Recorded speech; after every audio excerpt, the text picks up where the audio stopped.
to Tennessee's At-Home Learning Series for Literacy. Today's lesson is for all fourth graders out there, though all children are welcome to tune in. This lesson is the first in our series. My name is Valencia Smith, and I'm a fourth grade teacher at Venus Stewart Elementary in Gallatin, Tennessee. I'm so excited to be your teacher for this lesson. Welcome to my virtual classroom. Today, we will be learning about a Native American boy who has a very interesting experience. Before we get started, and for you to participate fully in our lesson, you will need something to write with and a surface to write on, and 2 pieces of blank paper. Okay, let's get started. First, I want you to think about what you've learned in school about Native Americans. Have you ever read or been told a story from the perspective of a Native American during his or her time on this earth? Think about how you have your needs met. For example, how do you end up with food on your table? In this story, you'll hear about people that obtain their food in ways that we are not used to. Here's our story. Our text today comes from the book Native American Stories, and it's called E2 the Hunter. It is a work of historical fiction. Like most of the stories you're going to hear during the first part of this lesson series, historical fiction has 2 important features. The stories and characters are made up, but the times and places are real. The real place in this story is the region of North America called the Northwest. The real time is the Ice Age. Most of the chapters in Native American stories are told from a child's point of view. You probably remember talking about point of view in your school, which means who is telling the story.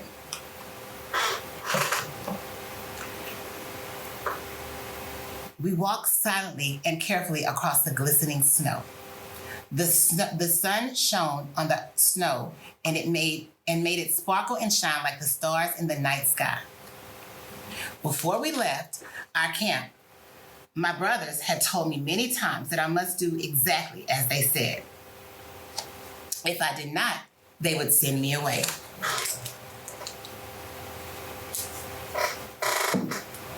They said that as we walked, I must step silently and carefully into my older brother's footprints. My oldest brother, Hakan, was 6 years older than me. He was the lead tracker. His footprints led the way. My brother Deslin was 3 years older than me. He followed closely behind Hakan, stepping easily into his footprints. I was right behind Deslin, trying hard not to wobble from side to side as I stepped into his enormous footprints. My father and uncles moved in a straight line some distance behind us. These were the men in our family who hunted and killed the great creatures that roamed across the land where we lived. Each man held a flint-tipped spear and an addle or spear thrower. My brothers and I had our slingshots slung over our shoulders. This was my first hunt. We were following a herd of woolly mammoths. We were waiting for one member of the herd to fall behind. As soon as it did, the men would move forward and drive it into a ditch. We had to be careful, though. It was important that the creature did not sense our presence. If it did, it would certainly charge at us at great size, using its great size and curved tusks as powerful weapons. If this happened, the herd itself would panic and would stampede for sure. I love to listen to the sound of the crunching snow beneath our feet. I love the feel of the icy winds against my cheeks. All around, the tips of tall green grass sprung up from the snow-covered land. This woolly mammoth dined on the lush grass. They used their tusks to push the snow aside so they could reach each juicy part.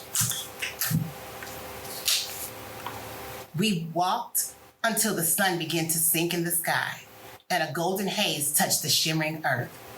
I spotted various clumps of tall grass that brought faint color of the mostly white, crisp terrain. As we walked, I thought about my mother and sister, who were also at work. They were preparing the shelter we had built from mammoth skin, bones, branches, and earth. Some several days earlier, strong winds had damaged the camp where we set up near the herd.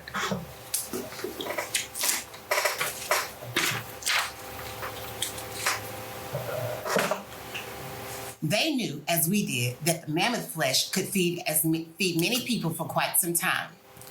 It could be dried and saved so that it lasted until the next successful hunt. A mammoth's skin and fur could be made into warm clothing, or it could be used to make a cozy shelter.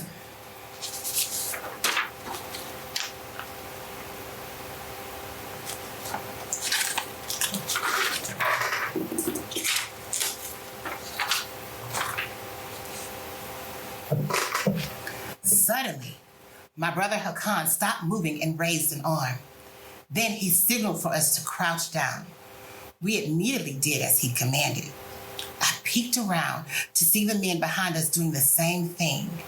My brother put a finger to his lips and looked at us directly, signaling us to be quiet. I could tell that he had spotted a lone woolly mammoth. As we crouched down in the snow, the hunters began to move forward. I held my breath as my father and uncles moved past us. I knew that they would not use their spears until the giant creature had been cornered in the ditch with no way out. My heart pounded in my chest as I reached the men suddenly, surrounded what seemed to be a young mammoth. They drove it with such skill into the snow-covered ditch, whooping and hollering as they went.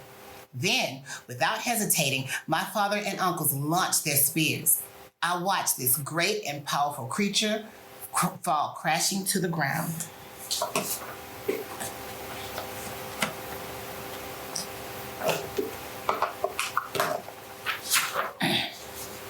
Now, we're going to reread the text and think about each section and how the author used language to help us imagine the character and setting. Let's go back to picture 1.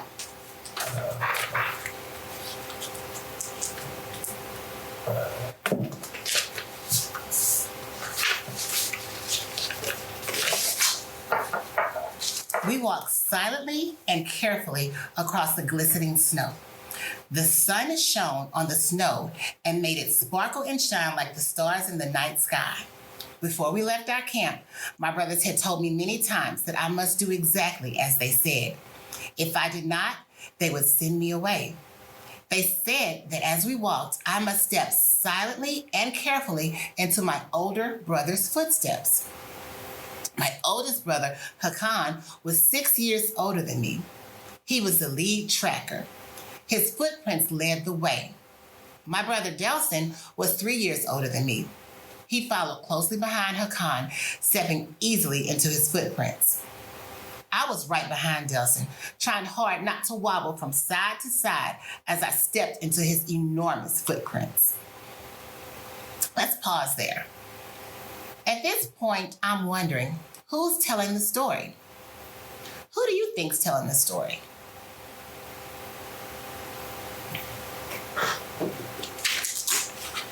Let's look back at the picture. I remember the title was Itu the Hunter. Now let me read the caption at the bottom of the picture. Itu steps into his brother's footprints. As I read, I notice the pronoun I. Based on this evidence, I think Itu is telling the story. What is Itu doing in the first part of this chapter? Why do you think Itu felt like he needed to listen to and watch what his brothers were doing? I'm thinking about that. Yes, Itu's 2 brothers are older than he is, and they already have done many things that he has not, including going on a woolly mammoth hunt. Do you have any older brothers or sisters? Do you look up to them? Do they even tell you what to do sometimes? I know I do. Let's read this one line. I was right behind Delson, trying hard not to wobble from side to side as I stepped into his enormous footprints. Close your eyes for a moment. Yes, I'm waiting on you to close your eyes. Okay. Can you see E2 trying hard to stay in his big brother's footprints? His actions of trying hard not to wobble makes me think he wants his brothers to believe that he can keep up, but he's having a little trouble. Let's move on to the next section. It says, my fathers and uncles moved in a straight line from distance behind us, some distance behind us. These men were in our family who hunted and killed the great creatures that roamed across the land we lived on. Each man held a flint-tipped spear and an addle, or spear thrower. My brothers and I had our slingshots slung over our shoulders. This was my first hunt. We were following a herd of woolly mammoths. We were waiting for one member of the herd to fall behind. As soon as it did, the men would move forward and drive it into a ditch. We had to be careful, though. It was important that the creature did not sense our presence. If he did, it would certainly charge at us, using its great size and curved tusk as powerful weapons. If this happened, the herd itself would panic and would stampede for sure. In this paragraph, E2 tells us that this is his first hunt. He is experiencing a lot at one time. Think about how he described the process of hunting the mammoth. Right now, I want you to write down your thoughts on a piece of paper.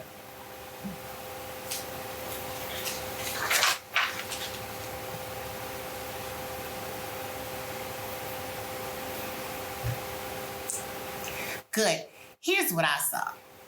The men carried their slingshots and spears and moved in a straight line. Then they waited for one member of the herd to fall behind. And when it did, they would drive it into a ditch. Let's move on to the next section. I love to listen to the sound of the crunching snow beneath our feet.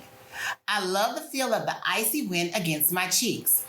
All around, the tips of tall green grass sprung up from the snow-covered land. The woolly mammoths dined on the lush grass. They used their tusks to push the snow aside so that they could reach every juicy part of it.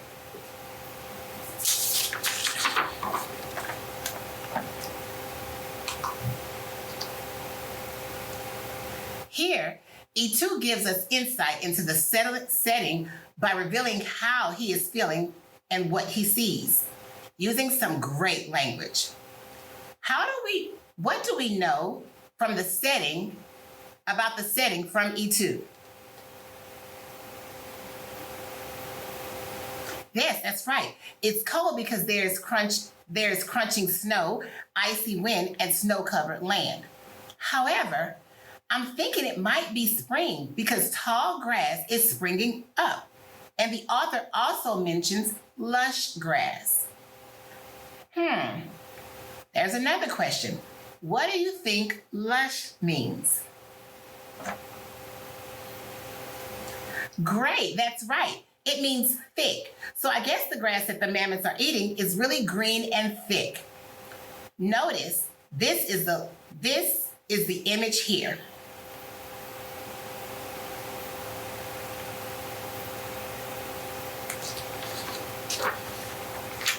Good. Now, as we read the next part, think about why the mammoth might be so important to E2's family.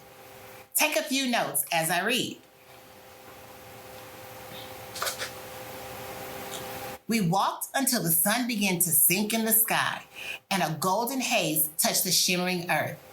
I spotted various clumps of tall grass that brought faint color to the mostly white, crisp terrain. As we walked, I thought about my mother and sister, who were also at work.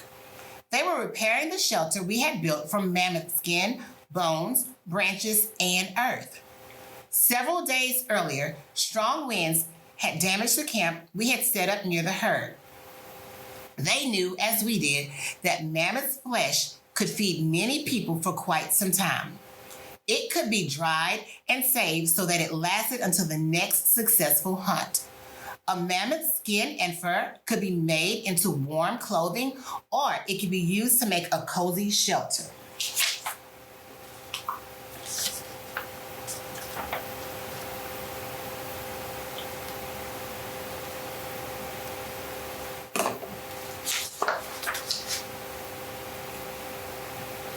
Now, let's look at your notes, and I'm going to look back at mine too. Here's what I thought of. E2's family shelter was built from mammoth skin and bones, among other things, and the flesh fed many people for quite some time. The skin and fur were made into warm clothing. Let's reread the first line in this paragraph.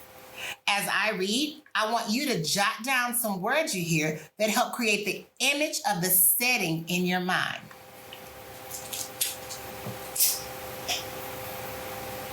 We walked until the sun began to sink in the sky and a golden haze touched the shimmering earth. I spotted various clumps of tall grass that brought faint color to the mostly white, crisp terrain. I'll give you a few seconds to finish writing down your words.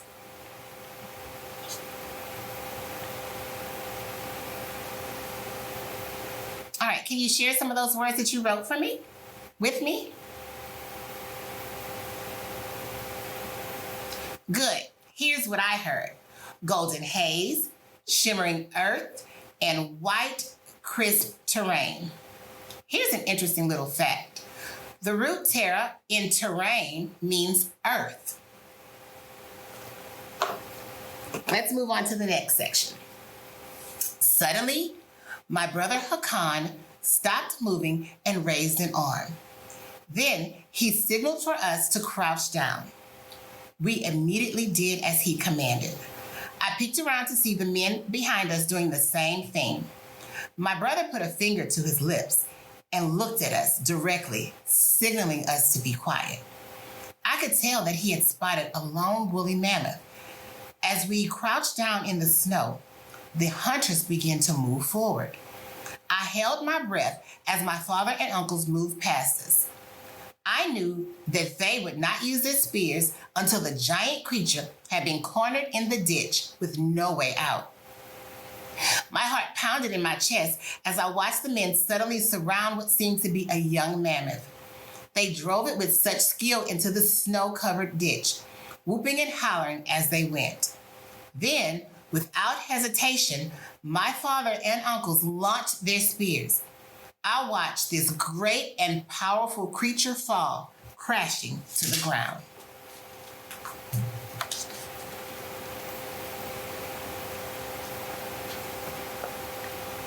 In this paragraph, E2 continues to tell us about his first hunt.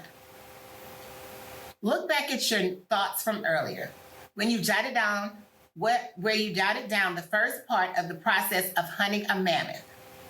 Now let's add the rest of the process that we just heard.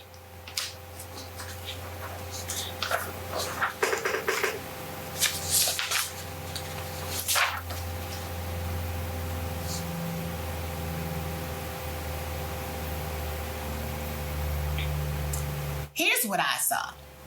E2's brothers signaled the others to stop moving, crouch down, and be very quiet. Then they began to move forward towards the lone young mammoth. They began whooping and hollering, and they advanced.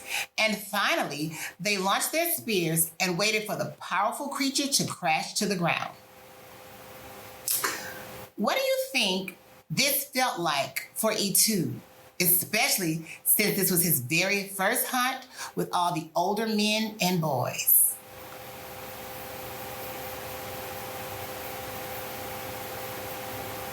Yes, I think you're right. It probably was a very exciting moment for him. He says, "My heart pounded in my chest," which makes me think he was excited and maybe a bit nervous too. Have you ever been both excited and nervous to do something new? I know I have. Okay, let's move on to some guided practice. This story includes sensory language to develop the character and setting. Good authors think strategically about where to place language to help the reader imagine the characters and setting. Go back to your notes and reread them.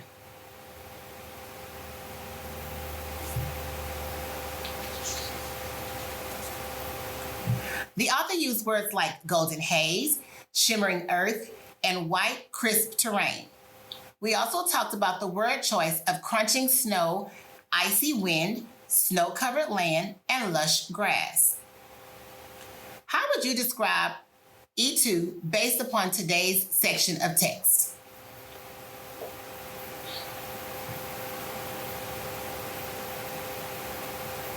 Yeah, I think I agree with you. When I think of E2, I imagine a younger boy who wants to keep up with and impress his brothers. During the hunt, he was thinking of his mother and sister and was sometimes distracted from the hunt. Now, I want you to imagine that you are E2. The woolly mammoth just crashed on the ground, like we read in our story. Now, I'd like for you to continue telling the story from here. What happens next? How do you and the others get the mammoth home? What do you do with it? How does it make you feel? I want you to include all of that in your writing, but I also want you to be sure to organize your event sequence, use dialogue and descriptions, use a variety of transitional words and phrases, provide a conclusion, and use precise words and phrases, and use sensory details as well. I can't wait to hear some of your stories. Boys and girls, I enjoyed sharing this story with you today. Thank you for inviting me into your home. I look forward to seeing you in our next lesson in Tennessee's at-home learning series. Bye, Lily, Dawson, and Malia. See you next time.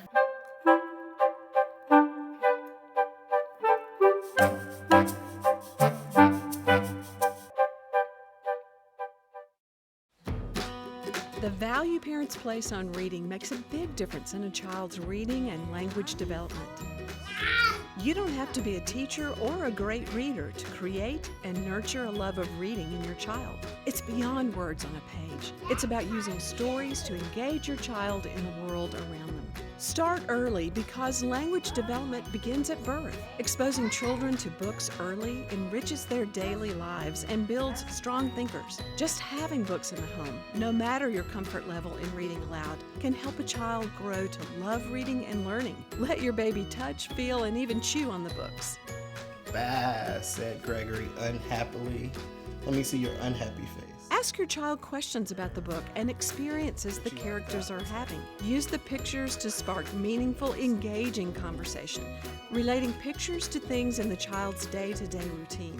Share the joy of books by bringing the story to life. Read with enthusiasm and energy in any language. Try using different voices for different characters. Is that we're all here together? Make up a funny story using the pictures, or act out characters and sounds animals make. Hey. Encourage your child to copy you and make his or her own noises. That's good. And most of all, reading with children and exposing them to books from the moment they're born instills an everlasting love of reading and learning that they'll have for the rest of their lives.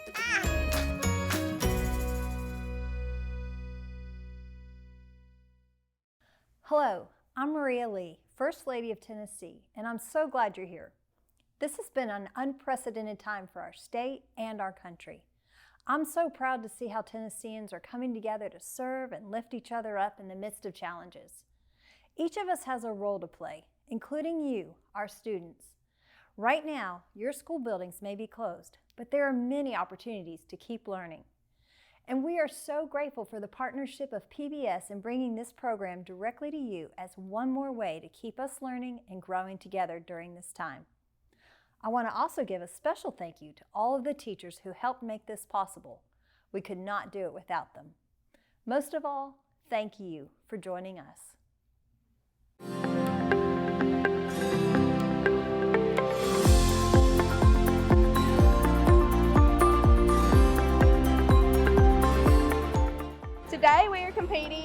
Tennessee State Junior Chef Contest.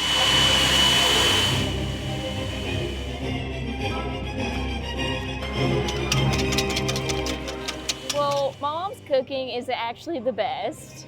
We typically always complained about our cooking, and it was pretty bad. So I figured that I would get into culinary and cooking.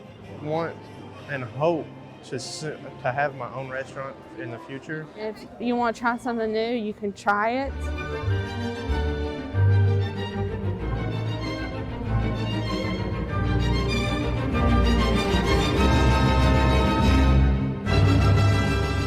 Pollo chili loco, barbecue chicken pizza, savory pork over autumn roasted vegetables. I'm the chef for Metro Nashville Public Schools. Primarily, I'm looking to see if it's feasible to execute this recipe in schools. Has 5 minutes left. And this is actually taking them out of their local county. For a lot of them, the very first time they've ever been to Nashville. I know there's like a lot of math in culinary. I'm actually taking extra math classes. 30 seconds left. Honestly, it really helps you make friends, and you've got to learn to be able to talk, to communicate, use teamwork. Just about good right here? Yeah. This being the second time making it, we did great, guys. This was so hard. It's really good. We have to make it look good. You know, of course, we hope it is good.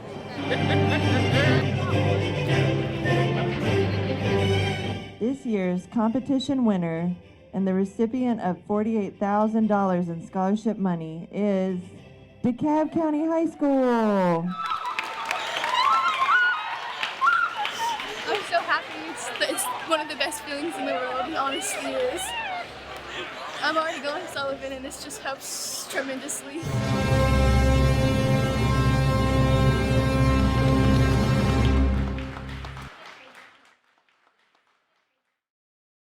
You don't have to be a great reader to create a love of reading in your child.